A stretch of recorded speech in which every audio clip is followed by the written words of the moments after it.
Dell Technologies D-PDD-OE-23 exam practice questions with explanations are available in the video for you to study. A backup administrator has enabled encryption on a PowerProtect DD appliance.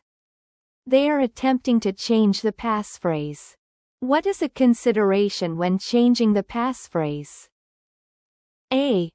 User with the admin role is sufficient to change the passphrase.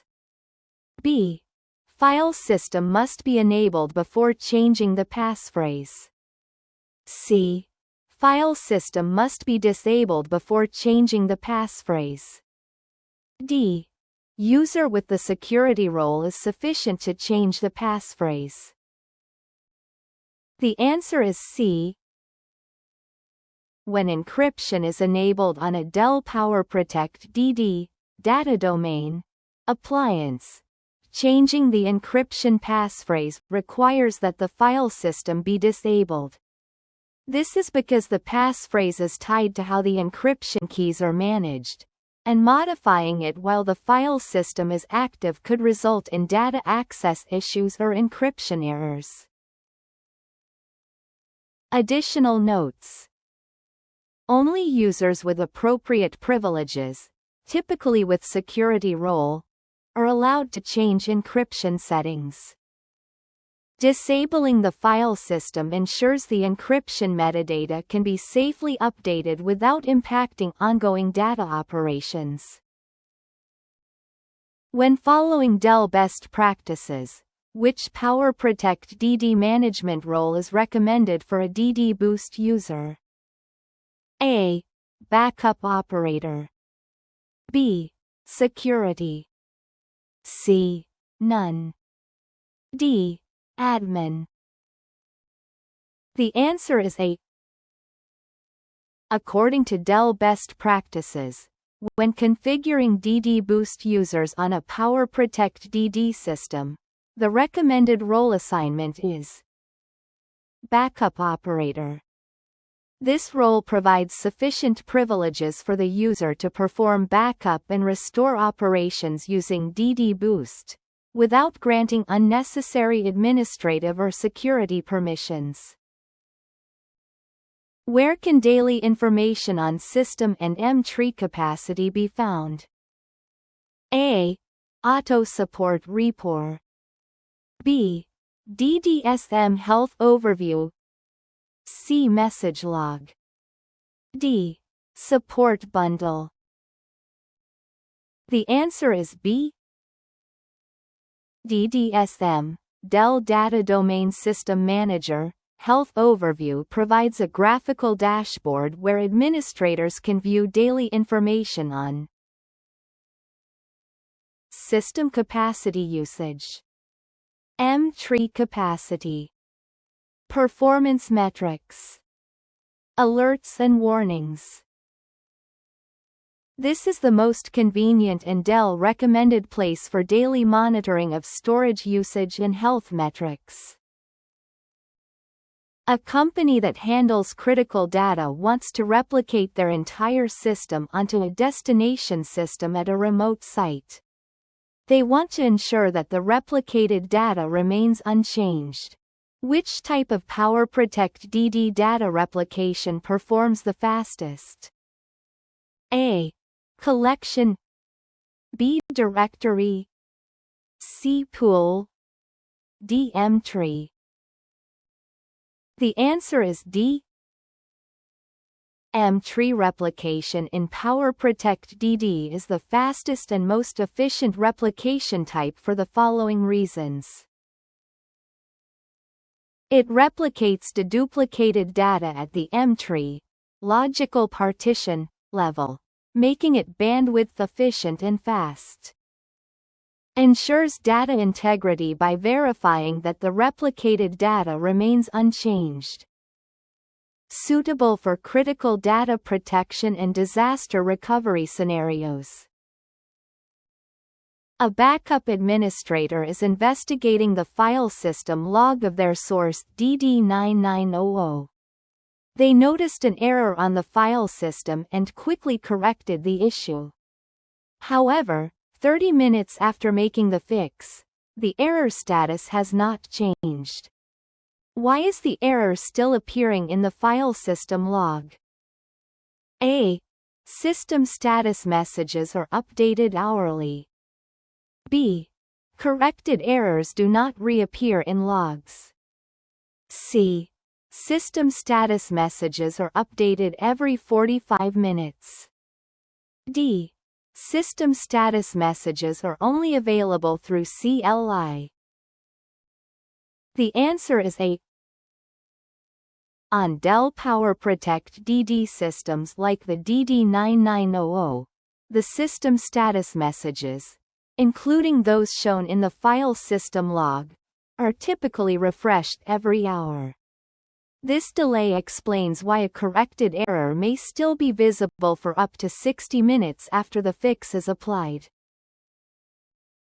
What is the recommended backup schedule for a PowerProtect DD to ensure good restore performance for a traditional full backup? A.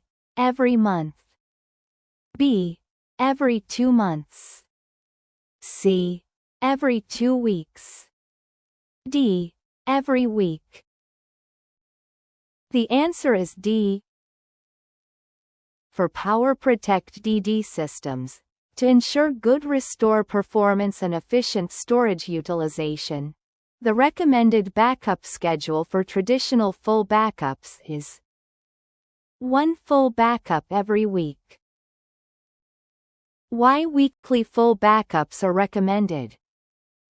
Improves restore performance by reducing dependency on long chains of incrementals. Helps with data integrity and reduces risk of data loss. Keeps deduplication effective while still allowing for fast recovery. A backup administrator wants to verify that quotas have been enabled on a PowerProtect DD appliance. Which command is used to verify that quotas are being enforced? A. mtree show quota. B. Quota capacity status. C. Quota capacity reset. D. Quota capacity set. The answer is B.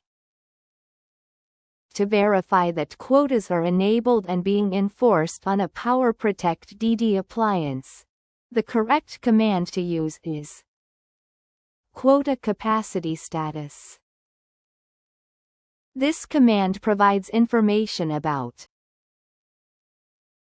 whether quota enforcement is enabled, the status of the capacity quotas, current usage against quota limits. The Finance Department requires PDFs older than 90 days to be archived through Cloud Tier into Azure Blob Storage. They want any PDFs older than 180 days archived into AWS S3. Which data movement policy is used to archive files into Azure Blob Storage? A. Age range. B. Recall. C. Age-based. D. App-driven. The answer is C. On Dell PowerProtect DD with Cloud Tier, an age-based data movement policy is used to automatically move data to cloud storage, such as Azure Blob Storage or AWS S3, based on the age of the file. In this scenario, PDFs older than 90 days right pointing arrow archive to Azure Blob Storage. PDFs older than 180 days right pointing arrow archive to AWS S3. This can be handled using multiple age-based policies, each pointing to different cloud units, Azure and AWS, with rules based on file age. What is the result of using the files ys clean skip schedule estimate % used 30 days 10 command? A. Cleaning is run every 10 days when the system is over 30% capacity.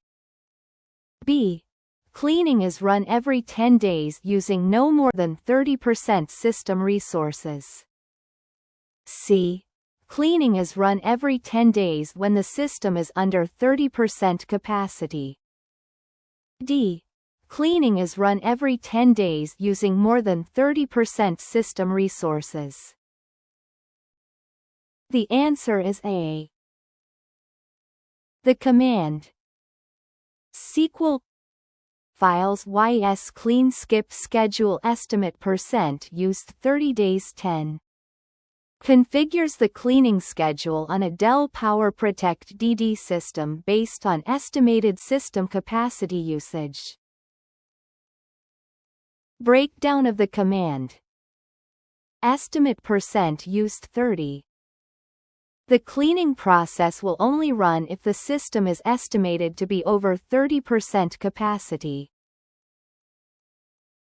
Days 10. The system will evaluate the cleaning condition every 10 days. What is the first step in creating link aggregation? A. Select aggregate in the bonding type list. B. Select bonding mode in the mode list. C. Disable the physical interface. D. Create virtual interface. The answer is D. When setting up link aggregation, also known as NIC bonding or teaming, on a PowerProtect DD appliance, the first step is to create a virtual interface that will aggregate multiple physical interfaces. This virtual interface acts as the bonded link aggregating bandwidth and providing redundancy. Subsequent steps include selecting the bonding mode, such as LACP, active backup, etc. Assigning physical interfaces to the virtual interface. Configuring additional settings like IP addressing.